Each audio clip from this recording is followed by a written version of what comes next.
Hello, the best management practice that I will be focusing on today is the Streambank Protection. The goals of Streambank Protection are to prevent water pollution, so any things like manure or agricultural fertilizers getting into the waterways and causing them to be polluted, and also to prevent livestock streambank access. The benefits of the streambank protection are to mitigate erosion of stream banks, which can be caused by livestock walking down the stream bank and getting into the water, as that tears up the vegetation and loosens the soil there. Another benefit is to prevent wastewater entering waterways. So when it rains, any manure washing down into the waterways, or even livestock species such as cattle that will wade into the water, as seen on the picture in this slide. Another benefit is that it improves the overall water quality of the stream. It can also help with livestock safety, as it prevents livestock from getting into the water and picking up any bacteria-borne illnesses that can cause diseases such as blackleg or mastitis. And lastly, another benefit of streambank protection is it also increases wildlife, as a lot of wildlife resides in the forages found on the stream bank, because it has such great water access. The details include fencing, so there are many different kinds of fencing, but you want to make sure that you're keeping your livestock out of the stream. And then another detail to think about is just how much space there is between the fencing and the water source. You want at least 15 to 25 feet, so that's between the fence, the water source, and you want to fill that 15 to 25 feet with different forms of vegetation. You also have to think about, as you're taking that water away from your livestock, how are you going to replace that? What kind of water system are you going to implement?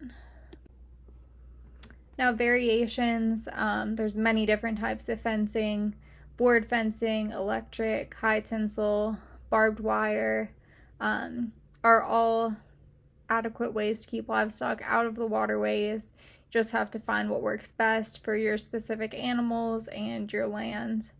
There's also a lot of variation within watering systems. Some people run a hose to a trough. Other people like to install the automatic waters, and that probably depends how many livestock you have, and what sort of water access that you have. There's also some variation within what kind of vegetation you want to plant in order to help with some of that runoff and erosion. You can use grasses, shrubs, trees, and even wildflowers to plant on the stream banks.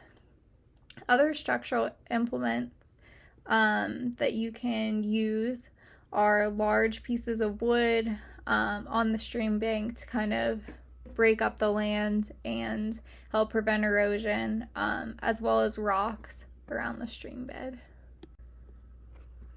Some problems that are common with streambank protection include a narrow buffer zone, to where you're putting your fence really close to the water source, and it's really not going to help much to protect the water, other than your cattle aren't getting right into the waterway, but you're still going to have problems with runoff having your fence so close, and also not having a wide enough buffer of vegetation planted. You can see in this picture that they're really lacking any vegetation, and have really only implemented the use of rocks.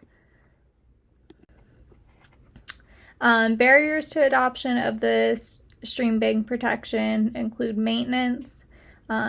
A lot of times it's going to be a lot of fencing to put up and to maintain on your farm to keep your livestock out of the water, which some farmers just don't have time to deal with, among all the other responsibilities that they have, as well as the cost of installing that much fencing and also installing a new watering system for your livestock can be quite pricey as well, especially if there's not already a water source leading out to your automatic water or trough.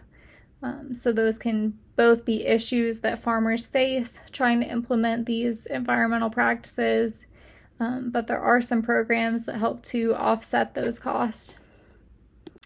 And then these are my sources. Thanks for watching.